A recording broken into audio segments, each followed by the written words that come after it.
এই সিদ্ধান্ত হলো স্বাভাবিক বিষয়টা নিয়ে ছিল। বিশেষ হওয়ার কারণটা হচ্ছে এই সময় আসলে আমরা জানি সবাই যে একটা সংস্কারের মতো ভেতর দিয়েই সবকিছু যাচ্ছে। সেক্ষেত্রে আমরা মনে করি যে সেটার ঊর্ধ্বে না। কারণ আমরা কিছু, কিছু বিষয়ে প্রশ্নবিদ্ধ। সো সেই জায়গাটা আমাদের কাছে মনে হয় যে এটাই সময় যে সময়টায় আসলে এই আ নানা রকম অতীতের নানা বিষয় আসলে সেটাকে আসলে পরিষ্কার করে সামনের দিকে আসলে সংগঠনটাকে গতিশীল করা। আমরা আসলে আ অভিনয় শিল্পী সংঘ থেকে আমাদের এই তো বিশেষ সভা, এটা সবাই জানে।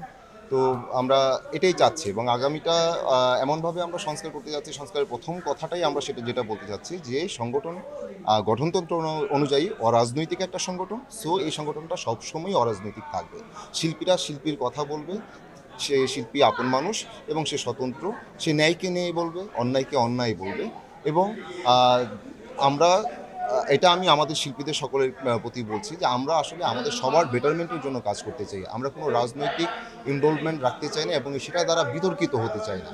আমরা সবার যেটাই ন্যায় সেটার সাথে, যেটা অসঙ্গতি সেটাকে আমরা অসঙ্গতি বলব এবং অসঙ্গতির সাথে আমরা থাকব না। এই জায়গাটা।